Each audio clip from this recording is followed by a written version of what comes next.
نحمده ونصلي على رسوله الكريم اما بعد فاعوذ بالله من الشيطان الرجيم بسم الله الرحمن الرحيم رب اشرح لي صدري ويسر لي امري واحلل عقدة من لساني يفقهوا قولي وكذب به، اور جھٹلا دیا اس کو، کس کو؟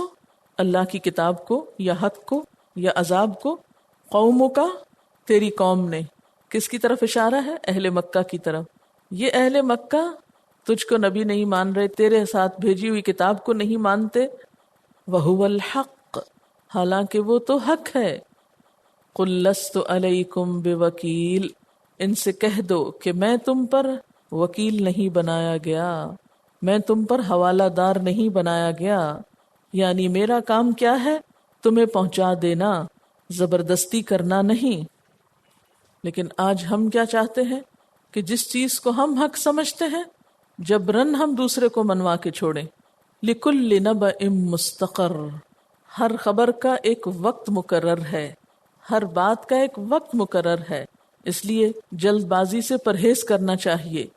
وَسَوْفَ تَعْلَمُونَ، اور عنقریب تم کو انجام معلوم ہو جائے گا، سب خبریں تم کو پتہ چل جائیں گی، ہر معاملے کی حقیقت تم پر کھل جائے گی۔ اور یہاں خاص طور پر وہ عذاب جس کی جلدی مچا رہے تھے یہ لوگ۔ وَإِذَا رَأَيْتَ الَّذِينَ يَخُوضُونَ فِي آيَاتِنَا، اور جب تم دیکھو ان لوگوں کو جو ہماری آیات میں مشغول ہوتے ہیں، یعنی باتیں بناتے ہیں، بےہودہ گوئی کرتے ہیں، فَأَعْرِضْ عَنْهُمْ، ایسی کٹ حجتیاں کرنے والوں سے اعراض برتو، اس وقت نصیحت نہ کرو۔ بہت اہم اصول دیا جا رہا ہے، چونکہ مسلمانوں کا معاملہ اس وقت اہل مکہ کے ساتھ تھا نا، جن کے سامنے کوئی بھی بات پیش کی جاتی تو وہ اس کا مذاق اڑانے لگتے، اس میں بحث کرنے لگتے۔ مثلا وہ کہتے اچھا تم کہتے ہو مرنے کے بعد جی اٹھیں گے، یہ دیکھو ہڈیاں بھربھری ان کو۔ ایک شخص حضور صلی اللہ علیہ وسلم کی مجلس میں کسی قبر سے پرانی ہڈیاں لے کر آیا اور توڑ کے دکھائے، کہا اچھا اٹھا کے دکھاؤ ان کو، تم کہتے ہو مرنے کے بعد جی اٹھنا ہے۔ قال من يحيي العظام وهي رميم، سورۃ یاسین میں آتا ہے، اس نے کہا کون زندہ کرے گا ان ہڈیوں کو جب کہ یہ بوسیدہ ہو چکی۔ تو بہت سی چیزیں ان کی عقل میں نہیں سماتی تھی، لہٰذا وہ وحی کے ذریعے آئی ہوئی باتوں کا مذاق اڑاتے تھے، بحثیں کرتے تھے، حجتیں کرتے تھے، سنی انسنی کر دیتے تھے۔ فرمایا ایسے لوگوں کی باتوں پر صبر کے ساتھ اعراض کرو، یہ حماقت کی باتیں ہیں، ان پر خاموشی اختیار کرو۔ حتیٰ، یہاں تک کہ یخوضوا فی حدیث غیرہ، وہ مشغول ہو جائیں اس کے سوا کسی اور بات میں، یعنی یہی لوگ اگر کوئی اور باتیں کریں تو پھر ان کے ساتھ گفتگو میں شریک ہو سکتے ہو۔ بہت ہی اہم اصول بتایا گیا۔ یہ کٹ حجتیاں کرنے والے، بحثیں کرنے والے، باتیں بنانے والے، دین کا مذاق اڑانے والے، نکتہ چینیاں کرنے والے صرف مکہ میں ہی نہیں تھے، آپ کو ہر دور میں مل جائیں گے۔ اب ایسے لوگوں کے ساتھ کیا کرنا ہے، کیا طریقہ اختیار کرنا ہے؟ جبکہ وہ آپ کا نقطہ نظر نہیں سمجھ رہے تو کیا حکم دیا گیا؟ اعرض عنہم، ان کے ساتھ بحث نہ کرو، آپ اس مجلس سے اٹھ جاؤ۔ بات یہ ہے کہ جب کسی کے اوپر جذبات کا بخار چڑھا ہوتا ہے نا، جذبات کا بھی ایک بخار ہوتا ہے نا، آپ کسی کے اوپر غصے میں ہیں تو آپ ابل رہے ہیں، کھول رہے ہیں، تو ایسے میں کسی بھی چیز کی نصیحت اور تردید اور حقیقت سمجھانا یا بات دل میں اتارنا ناممکن ہوتا ہے۔ تو ایسے موقع پر تبلیغ نہیں کرنی چاہیے، خاموش ہو جانا چاہیے۔ یہ بہت خوبصورت اصول ہے، کیونکہ ہوتا یہ کہ جب کسی کے بھی مفاد پہ زد پڑتی ہے تو وہ ناراض ضرور ہوتا ہے، تو ایسے میں بحث نہیں کرنی، احسن طریقے سے خاموشی اختیار کرنی، جواب نہیں دینا۔ لیکن اس کا یہ مطلب نہیں کہ ان سے بائیک آؤٹ کر لینا ہے، کہ بول چالی چھوڑ دینی، نہیں۔ حتیٰ یخوضوا فی حدیث غیر، یہاں تک کہ ان کا پارا اتر جائے، غصہ ٹھنڈا ہو جائے اور باتیں کرنے لگے، تو تم پھر دوبارہ ان کے ساتھ گفتگو میں شریک ہو جاؤ۔ یعنی اپنے ایسے دوستوں رشتہ داروں سے مکمل طور پر رابطہ کاٹنے کا حکم نہیں، ورنہ تو پھر آپ تبلیغ کیسے کر سکتے، بتا ہی نہیں سکتے کسی کو کچھ۔ وَإِمَّا يُنْسِيَنَّكَ الشَّيْطَانُ، اور اگر شیطان تم کو بھلوا دے، کیا بھلوا دے؟ یہ بات بھلوا دے کہ اب یہاں سے اٹھ جانا ہے، اعراض کرنا ہے. یعنی کوئی ایسی محفل مجلس جہاں دین کا مذاق اڑایا جا رہا ہو تو حکم کیا ہے؟ وہاں سے اٹھ جاؤ. ہاں اگر شیطان بلوا دے اور آپ وہاں بیٹھے رہے اور بحث میں الجھ پڑے تو جو ہی یاد آئے فلا تقعد بعد الذکری، یاد آنے کے بعد مت بیٹھو مع القوم الظالمین، ظالم قوم کے ساتھ. ظالم یہاں کن کو کہا جا رہا ہے؟ جو اللہ کی آیات میں بحثیں کرتے ہیں. کیوں منع کیا گیا؟ اس لیے کہ مریض کے ساتھ بیٹھنے والا بھی مریض ہو سکتا ہے. ایسی محفلوں میں رضامندی کے ساتھ بیٹھنا کفر ہے. یعنی کسی ایسی مجلس میں جان بوجھ کے بیٹھے رہنا جہاں دین کے اوپر غلط باتیں کی جا رہی ہوں اور مذاق اڑایا جا رہا ہو اللہ کی آیات کا، یہ کفر ہے. کراہت کے اظہار کے بغیر بیٹھنا گناہ ہے. یعنی آپ بیٹھے اور آپ ظاہر بھی نہیں کر رہے کہ آپ کو پسند نہیں آ رہی یہ سب باتیں. یعنی کبھی ایسی مجبوری ہو جاتی ہے، مثلا آپ جہاز پہ بیٹھے، ساتھ ہی بیٹھا کوئی شخص آپ سے بحث شروع کر دیتا ہے یا دو لوگ ایسا کرتے ہیں، اب آپ ایسی جگہ جکڑے میں اٹھ نہیں سکتے، تو اب کیا کریں گے؟ ناپسندیدگی کا اظہار کریں گے اپنے رویے سے. یہ نہیں کہ آپ گالیاں دینے لگے، یعنی آپ اپنے ماتھے پہ بل لا کے یا کسی بھی طریقے سے یا بے رخی برت کے آپ یہ ظاہر کریں گے کہ مجھے یہ سب کچھ پسند نہیں آ رہا، میرا اس میں کوئی انٹرسٹ نہیں، میں پارٹی نہیں ہوں. پھر دنیاوی ضرورت کے لیے بیٹھنا مباح ہے. یعنی بعض اوقات آپ کسی کام پر ہوتے ہیں، آن ڈیوٹی ہوتے ہیں، جیسے بسا اوقات گورنمنٹ آفیسرز کی ایسی جگہوں پہ ڈیوٹیز لگ جاتی ہیں اور ایسا کام ان کو کرنے کے لیے کہا جاتا ہے کہ جس میں ان کی اپنی کوئی مرضی نہیں ہوتی، لیکن چونکہ وہ آن ڈیوٹی ہیں اس لیے بسا اوقات ایسی مجبوریاں آ جاتی ہیں. دل نہیں ہے ساتھ لیکن کھڑے ہیں کیونکہ سرکار کے غلام ہیں. اور تبلیغ کی غرض سے ایسے لوگوں کے پاس بیٹھنا عبادت ہے. یعنی وہ لوگ جو دین کا مذاق بھی اڑاتے ہیں، آپ کو پتہ ہے کہ انتہائی خراب لوگ ہیں، لیکن اگر آپ کو بلاتے ہیں کہ آئیے ہمیں کوئی اچھی بات بتائیے تو آپ کو انکار نہیں کرنا. آپ کو یہ نہیں کہنا کہ نہیں مجھے معلوم ہے تم کیسی کیسی باتیں کرتے ہو اس لیے میں تو بہت نیک ہوں، میں تو تمہارے پاس نہیں بیٹھ سکتی. نہیں. بہت سے لوگ انسانی معاملات اور تعلقات میں غلط طریقہ اختیار کرتے ہیں جس کے نتیجے میں کبھی خدا کو ناراض کرتے ہیں، کبھی مخلوق کو ناراض کرتے ہیں اور جو کام انہیں کرنا چاہیے وہ کر نہیں پاتے. اب اگر کوئی تبلیغ کی غرض سے وہاں پر جاتا ہے، بعض اوقات لوگ مجھے بلاتے ہیں کہ جی درس دیں، اس پہ مجھے بہت کرٹیسائز کیا جاتا ہے کہ آپ کیوں جاتی ہیں، آپ اٹھیں گے اور وہاں وہ کچھ ہوگا کہ شیطان بھی مات کھا جائے. لیکن بات یہ ہے کہ وہ ان کا عمل ہے اور یہ میرا فرض ہے. وہ اپنے عمل کے لیے جواب دہ ہیں اور میں اپنے عمل کے لیے. اگر وہ سب کچھ سننے کے باوجود وہی کچھ کرتے ہیں جو ان کی خواہش نفس ہے تو یہاں کیا فرمایا؟ وَمَا عَلَى الَّذِينَ يَتَّقُونَ مِنْ حِسَابِهِمْ مِنْ شَيْءٍ. ان لوگوں پر جو اللہ سے ڈرتے ہوں، تقوی اختیار کریں، بچیں، یعنی خود اس میں شریک نہ ہو، تو ان کے حساب میں سے کسی چیز کا ذمہ آپ پر نہیں، ان کے غلط کام کی ذمہ داری پھر آپ پہ نہیں. بعض اوقات لوگ کہتے ہیں نا کہ آپ شے دیتے ہیں یا آپ ایک طرح سے سرپرستی کر رہے ہیں، یہ تو پھر آپ کی نیت ہے کہ آپ کیا کرنے جا رہے ہیں.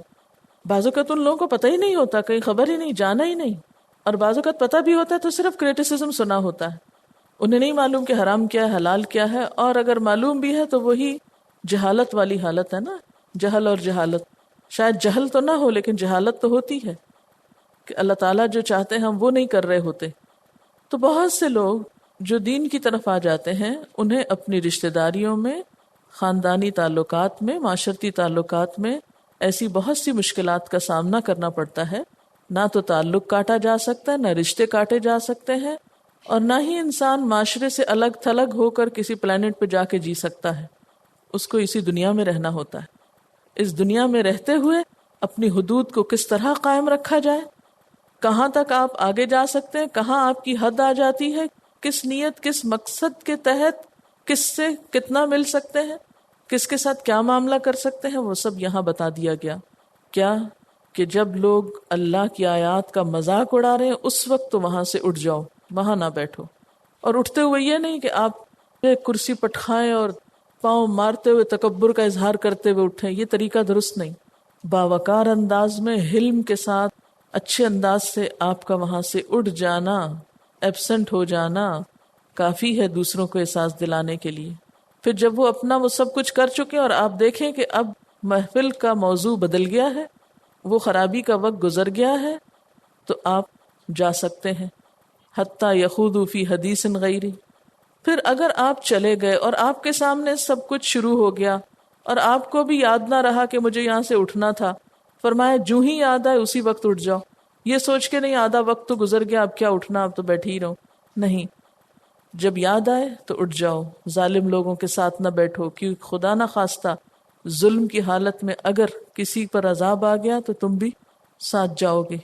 اور کچھ پتہ نہیں ہوتا کہ یعنی چونکہ نافرمانی کی ایک کیفیت ہوتی ہے، تو اس نافرمانی کی کیفیت میں موت آ گئی تو جیسا اختتام ہوگا پھر ویسا ہی انجام ہوگا. اور ایسے لوگوں سے میل ملاقات رکھنا، اس کے پیچھے نیت اور غرض کیا ہونی چاہیے؟ ان کی بھلائی، ان کی خیرخواہی، ان کی اصلاح، ان کی آخرت کی فکر، کیونکہ وہ بھی ہمارے ہی بہن بھائی ہیں اور بسا اوقات مسلمان ہی ہوتے ہیں، لیکن لا علمی کی وجہ سے یا دین کی صحیح روح نہ جاننے کی وجہ سے وہ ایسی چیزوں میں مبتلا ہوتے ہیں. تو پھر اگر آپ ان سے ملتے جلتے ہیں تو ان کے گناہوں کی ذمہ داری آپ پر نہیں، جب تک آپ ان کی خیرخواہی کر کے انہیں سمجھاتے رہیں. ولیکن لیکن مقصد کیا ہوگا؟ ذکرہ، نصیحت، یاد دہانی کرانا. ملاقات کی غرض ذکرہ. کیوں؟ لعلہم یتقون، وہ بھی تو اللہ کے بندے ہیں نا، شاید کہ وہ تقوی اختیار کر لیں، شاید کہ وہ برائی سے بچ جائیں.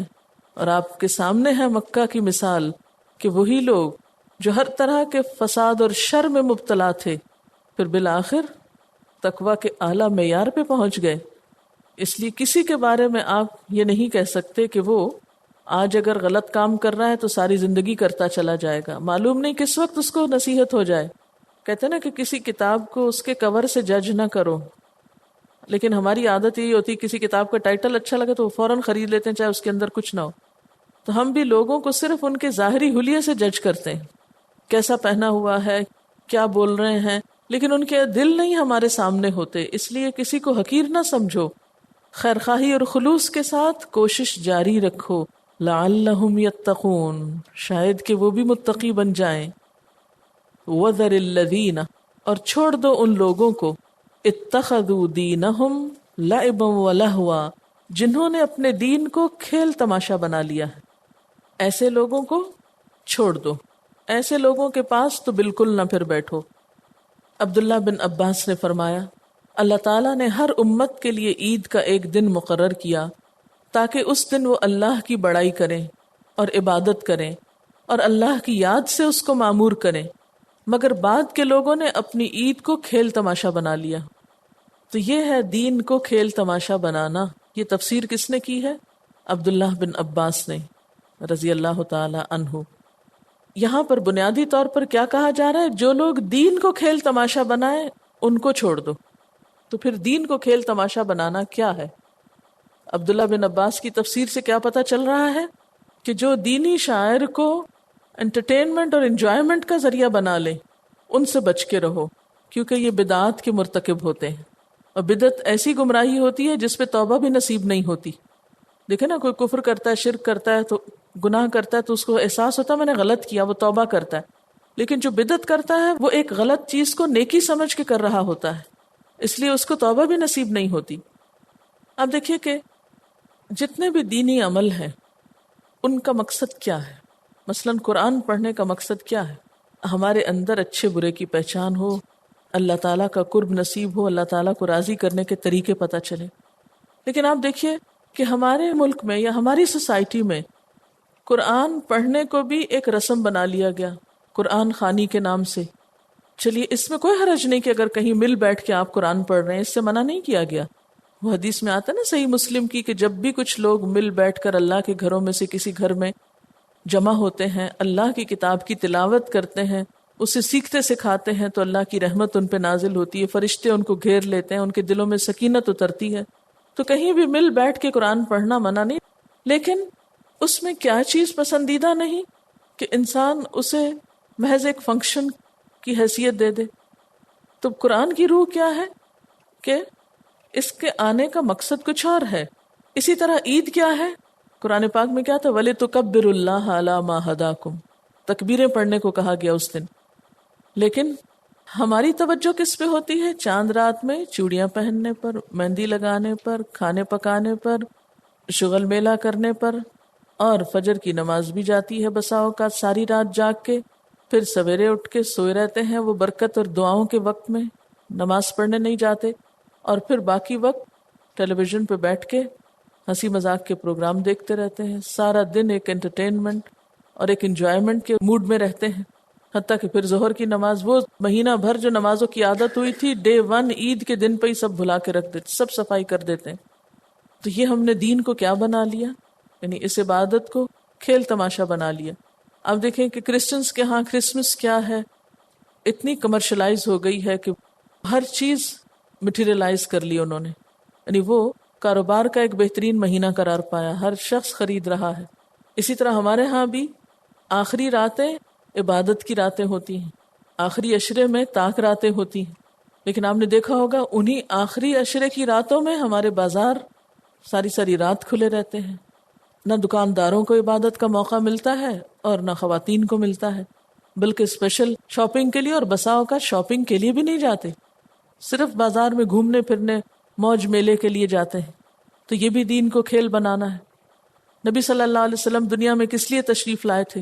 آپ نے قرآن پاک سے کیا سیکھا کہ آپ نے آ کر لوگوں کے لیے ہدایت کا سامان پیدا کیا، رحمت للعالمین تھے۔ ہم نے کیا کیا ان دنوں میں؟ یہ سب کچھ کیا نبی صلی اللہ علیہ وسلم نے کیا تھا، یا آپ کی ولادت کے دن صحابہ کرام نے کیا تھا، یا کسی اور نے کیا تھا یہ سب؟ لیکن ہم نے بھی اس کو جشن کا نام دے دیا۔ جیسے عبداللہ بن عباس نے فرمایا، اللہ نے ہر امت کے لیے عید کا ایک دن مقرر کیا تاکہ اس دن وہ اللہ کی بڑائی کریں، صبح تکبیریں پڑھیں، پھر نماز پڑھیں، حتیٰ کہ عورتیں بھی نکلیں اور وہ دعاؤں میں شریک ہوں اور اللہ کی یاد سے اس کو معمور کریں۔ مگر بعد کے لوگوں نے اپنی عید کو کھیل تماشا بنا لیا۔ تو فرمایا کہ ایسا کام کرنے والوں کے کاموں میں شریک نہ ہو، وَذَرِ الَّذِينَ، اور چھوڑ دو ان لوگوں کو۔ اس کا یہ مطلب نہیں کہ ان سے تعلق کاٹ لو یا ان سے رشتہ داری ختم کر لو، بلکہ کیا مطلب ہے کہ ان کے اس کام میں تعاون نہ کرو۔ قرآن پاک میں آتا ہے تعاونوا علی البر والتقوی ولا تعاونوا علی الاثم والعدوان، نیکی اور تقوی کے کاموں میں ایک دوسرے کی مدد کرو، گناہ اور زیادتی کے کاموں میں مدد نہ کرو۔ تو چھوڑ دو ان لوگوں کو جنہوں نے اپنے دین کو کھیل تماشا بنا لیا، وغرتہم الحیات الدنیا، اور ان کو دنیا کی زندگی نے دھوکے میں ڈال رکھا ہے، یعنی ان کے سامنے آخرت کے مقابلے میں دنیا کی زندگی زیادہ اہم ہو گئی۔ دنیا کے رنگ میلے اور دنیا کی خوبصورتی اور دنیا کی خوشیاں، اسی کے پیچھے چل پڑے۔ وذکر بہ، اور نصیحت کیجئے اس کے ساتھ، اس کس کے ساتھ؟ اس قرآن کے ساتھ۔ کس کو؟ ایسا کام کرنے والوں کو، یعنی ایسے لوگوں کو سمجھانا ضروری ہے۔ کیوں؟ ان تبصل نفس، کہ گرفتار نہ ہو جائے کوئی شخص، بما کسبت، اپنے کیے کی بدولت۔ تبصلہ کا لفظ بے سین لام سے ہے، غلبہ اور قہر سے گرفتار کرنا، محروم کرنا، یعنی ان کی نیکی برباد، گناہ لازم نہ ہو جائے، یہ کہیں اللہ کے ہاں پکڑے نہ جائیں دین میں منمانے کام کرنے والے۔ ان تبصل نفس بما کسبت، کہ کہیں کوئی شخص اپنے کیے کی بدولت، کس کیے کی؟ یعنی دین کو کھیل تماشا بنانے کی بدولت پکڑا نہ جائے۔ لیس لہا من دون اللہ ولی ولا شفیع، کیونکہ اس کے لیے اللہ کے سوا نہ کوئی مددگار ہوگا نہ سفارشی ہوگا۔ اب اللہ تعالیٰ نے ایسے کسی کام کا چونکہ حکم نہیں دیا، اس لیے یہ سب کچھ دین کے نام پہ کرنا، یعنی اگر آپ ویسے اپنی شادی پہ کر رہے ہیں تو شوق سے کیجئے، حدود میں رہ کے، لیکن نبی صلی اللہ علیہ وسلم کی ولادت پر یا کسی اور موقع پر، عید کے موقع پر یہ سب کچھ کرنا کہ جس کی کوئی حقیقت نہیں دین کے اندر، یہ اللہ تعالیٰ کے منشا کے خلاف ہے۔ دین دراصل انسان کو سنجیدہ بناتا ہے، کھلاڑی نہیں بناتا۔ خود سوچئے ابھی جو ہم نے پڑھی ہیں آیات کہ کس طرح انسان کے اوپر نگرانی ہو رہی ہے، کس طرح حساب ہوگا، کس طرح منکر نکیر ہوں گے، کس طرح اس کو جواب دہی کرنی ہے۔ ان سب باتوں کے ہوتے ہوئے کہاں گنجائش رہ جاتی ہے کہ انسان اس دنیا کو کھیل تماشا بنا لے، اور پھر وہ بھی دین کے نام پر۔ لیس لہا من دون اللہ ولی ولا شفیع، ایسے لوگوں کے لیے اللہ کی طرف سے نہ کوئی دوست ہوگا نہ سفارشی، یعنی جو ان کو اللہ کے عذاب سے بچا لے۔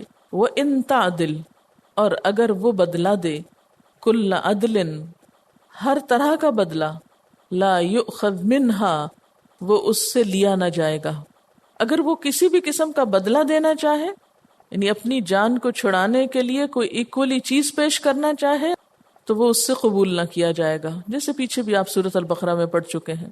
اولئک الذین، یہ وہ لوگ ہیں، ابسلوا، وہ ثواب سے محروم کر دیے گئے، بما کسبوا، بوجہ اس کے جو انہوں نے کمائی کی، یعنی پھر ان کی نیکیاں بھی برباد ہو جائیں گی کیونکہ انہوں نے دین کا رنگ ہی بدل دیا. لہم شراب من حمیم، آخرت میں اللہ کو ناراض کرنے والوں کے لیے کیا ہوگا؟ پینا کس کا؟ من حمیم، ابلتے ہوئے پانی کا. وعذاب علیم، اور دردناک عذاب، بما کانوا یکفرون، بوجہ اس کے جو وہ انکار کرتے رہے. حمیم کہتے ہیں ابلتے پانی کو. گہرے دوست کے لیے بھی حمیم کا لفظ استعمال ہوتا ہے. وہ شخص جو دوست کی حمایت میں گرم ہو جائے، یعنی حمایت میں کس طرح کہ اس کو اگر کوئی برا بھلا کہے تو وہ ابل پڑے، یعنی دوست کی برائی برداشت نہ کر سکے. اولئک الذین ابسلوا بما کسبوا، یعنی کوئی شخص اگر جان بوجھ کے یہ سب کچھ کرتا ہے تو پھر اسے ثواب سے محروم کر دیا جائے گا. یہ کتنی سخت بات ہے نا یہ، کیونکہ ثواب کی حقیقت کیا ہے؟ ثواب وہ ثواب ہے جسے اللہ اور اس کے رسول صلی اللہ علیہ وسلم نے ثواب کہا. مثلا اگر میں آپ سے یہ کہوں کہ جو شخص ایک ٹانگ پہ کھڑا ہو کر نماز پڑھے گا اس کو دگنا ثواب ملے گا، تو اس بات کی کوئی حقیقت ہے؟ کوئی حقیقت نہیں، اس لیے کہ مجھے کوئی اتھارٹی نہیں، کوئی اختیار نہیں دیا گیا کہ میں اپنے پاس سے دین کی تفسیر کرتی رہوں اور ثواب اور سزا کی باتیں کروں. قل، کہہ دیجئے، اندعو من دون اللہ، کیا ہم پکارے اللہ کو چھوڑ کر، ما لا ینفعنا ولا یضرنا، جو نہ تو ہم کو کوئی فائدہ دیتے ہیں اور نہ نقصان دیتے ہیں. وَنُرَدُّ عَلَىٰ أَعْقَابِنَا، اور ہم پھیر دیے جائیں اپنی ایڑیوں پر، بعد اذ ہدانا اللہ، اس کے بعد کہ اللہ نے ہم کو ہدایت دی. اے محمد صلی اللہ علیہ وسلم ان لوگوں سے پوچھئے کہ کیا ہم اللہ کو چھوڑ کر ان کو پکارا کریں جو نہ ہمیں نفع دے سکتے ہیں نہ نقصان، جبکہ اللہ ہم کو سیدھا راستہ دکھا چکا ہے، تو کیا اب ہم الٹے پاؤں پھر جائیں؟ اہل عرب مختلف قبائل میں بٹے ہوئے تھے، ہر قبیلے کا ایک الگ بت تھا. نائلہ، اساف، لات، منات، عزا، یہ سب نام آپ کے جانے پہچانے ہیں. ہر قبیلہ اپنی مصیبت کے وقت اپنے مخصوص بت کے پاس جاتا اور اس سے دعائیں کرتا، اس کو پکارتا. آپ صلی اللہ علیہ وسلم نے لوگوں کو اس چیز سے منع کیا کہ دیکھو یہ پتھر کے بت تمہیں کچھ نہیں دے سکتے، ان کو نہ پکارو، اللہ ہی سے مانگو. لیکن ان لوگوں کا کہنا کیا تھا کہ یہ شخص اپنے دین سے پھر گیا ہے، سابی ہو گیا ہے، بڑوں کا دین چھوڑ گیا ہے. تو اس پر کیا کہا گیا؟ آپ انہیں کہہ دیجئے کہ تم کس بات کی دعوت دیتے ہو ہم کو کہ ہم اللہ کے سوا اور ہستیوں کو پکارے جو نہ ہم کو کوئی فائدہ دے سکتی ہیں نہ نقصان دے سکتی ہیں، اور اب تو ہمارے پاس اللہ کی طرف سے ہدایت بھی آ چکی ہے، تو اس ہدایت کو چھوڑ کر ہم الٹے پاؤں پھر کر وہی کام کریں جس سے اللہ تعالیٰ نے منع کیا ہے. وَنُرَدُّ عَلَىٰ أَعْقَابِنَا بَعْدَ إِذْ هَدَانَ اللَّهُ، ہم الٹے پاؤں پھر کے اللہ کی طرف سے آئی ہوئی ہدایت کو چھوڑ کے وہ کام کریں جو تم چاہتے ہو ہم سے. کالذی، اس شخص کی طرح، استہوتہ الشیاطین فی الارض حیران، استہوتہ، اس کو راستہ بھلا دیا. استہوا کہتے ہیں راستہ بھلانے کو، اس کا روٹ ہے واو یہ ہے. ہوا کہتے ہیں اوپر سے نیچے آنے. خواہش نفس کے لیے بھی کیوں ہوا بولا جاتا ہے؟ کیونکہ وہ بھی انسان کو پستی کی طرف گراتی. تو استہوا ہوتا ہے راستہ بھلا دینا، اوپر سے نیچے گرنا. کہ وہ شخص راستہ بھلا دیا اس کو، اوپر سے نیچے پھینک دیا اس کو، الشیاطین، شیطانوں نے، فی الارض، زمین میں، حیران، وہ حیران پریشان ہے، راہ بھولا ہوا ہے، سرگردان ہے. یہ ان لوگوں کی مثال ہے جو ایمان کے بعد کفر کی طرف لوٹ جائیں، اللہ کی کتاب پڑھنے کے بعد پھر وہی کام کریں جس سے اللہ نے روکا. یہ محض لوگوں کے دباؤ میں آ کے، شیاطین کی باتوں میں آ کے راستہ بھول رہے ہیں، کیونکہ عموماً شیطان ہی کا یہ کام ہوتا ہے نا، انسان کو حق سے پھیر دے. تو یہ لوگ جو ہدایت پا لینے کے بعد پھر اس سے پلٹ جائیں، یہ تو ایسے ہیں جیسے وہ شخص جو ایک صحرا میں ہو جسے شیاطین نے راستہ بھلا دیا ہو اور اب وہ حیران ہے کہ مجھے کدھر کو جانا ہے. لہو اصحاب، اس کے کچھ دوست ہیں، صاحب کی جمع ساتھی کی جمع، یدعونہ جو اس کو بلاتے ہیں، کیا کہتے ہیں؟ الی الہدی ائتنا، ہدایت کی طرف آؤ. یعنی وہ اپنے راستے کو، اپنے طریقے کو ہدایت کہتے ہیں. اب دیکھیں کہ جب انسان کی عقل ماری جاتی ہے تو اس کی ایک وجہ یہ ہوتی ہے کہ شیطان اس پہ غالب آتا ہے. جیسے غصے کے وقت تو یقینی طور پہ شیطان انسان پہ غالب ہوتا ہے نا، تو اس کو سمجھ نہیں آتا کہ اسے کرنا کیا چاہیے، اس لیے بہت سے لوگ غصے میں آ کر بہت ناپسندیدہ حرکات کر جاتے ہیں. تو ایسا شخص جو اللہ کو چھوڑ کر دوسروں کے سہارے اپنی زندگی بسر کرنا چاہتا ہے، وہ ایسا ہی ہے جیسے ایک شخص ایک قافلے کے ساتھ جا رہا تھا جو بالکل سیدھا منزل کی طرف رواں دواں تھا. اس نے کیا کیا؟ اس قافلے کو چھوڑ دیا، ان سے الگ ہو گیا. کیوں؟ اس لیے کہ کچھ شیطانوں نے آ کے اس کا دماغ پھیر دیا. ایسے میں انسان کو کرنا کیا ہے؟ قل، آپ کہہ دیجئے، ان ھدی اللہ ھو الھدی، بے شک اللہ کی ہدایت وہ دراصل ہدایت ہے. لوگوں کے بتائے ہوئے راستے نہیں، اللہ کا بتایا ہوا راستہ. اور وہ کہاں سے پتہ چلتا ہے؟ اللہ کا بتایا ہوا راستہ کہاں سے پتہ چلتا ہے؟ اللہ کی کتاب سے پتہ چلتا ہے. وَأُمِرْنَا، اور ہمیں حکم دیا گیا، لِنُسْلِمَ لِرَبِّ الْعَالَمِينَ، کہ ہم سر تسلیم خم کر دیں. کس کے لیے؟ رب العالمین کے لیے، اس کے آگے جھک جائیں. وَأَنْ أَقِيمُوا الصَّلَاةَ، اور یہ کہ نماز قائم کرو. وَاتَّقُوهُ، اور اس سے ڈرو. تو ہدایت پانے کے لیے، سیدھے رستے پر چلنے کے لیے دو چیزیں بڑی ضروری ہیں. نمبر 1، اس کی طلب، نسلمہ اور تقوی، اسلام اور تقوی، یعنی انسان اپنے آپ کو اللہ کے حوالے کرے اور اللہ ہی سے ڈرے. اور عملی طور پر نماز پڑھے. وَاسْتَعِینُوا بِالصَّبْرِ وَالصَّلَاةِ، نفل پڑھے حاجت کے، اللہ سے رہنمائی مانگے. نبی صلی اللہ علیہ وسلم تہجد کے موقع پر کیا دعا مانگتے تھے پتہ ہے آپ کو؟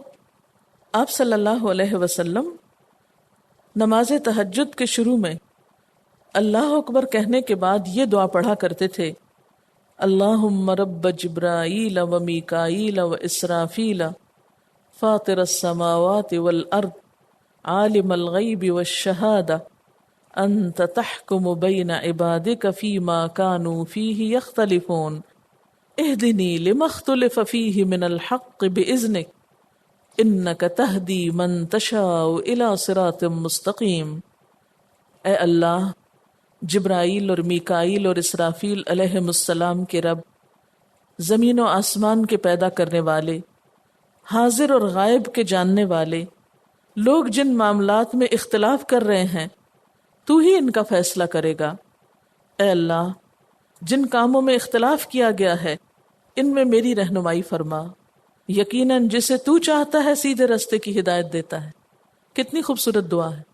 تو کبھی بھی آپ کو ایسی کوئی مشکل پیش آئے کہ آپ کسی طرف جا رہے ہیں اور لوگ آپ کو پکڑ پکڑ کے کھینچ کے کسی اور طرف لے جانا چاہتے ہیں، تو آپ حیران ہیں.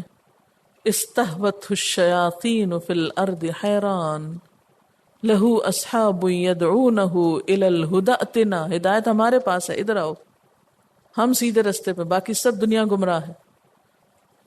تو اب انسان کدھر کو جائے؟ قل ان ھدی اللہ ھو الھدی، کہہ دیجئے بے شک اللہ کی ہدایت وہی دراصل ہدایت ہے.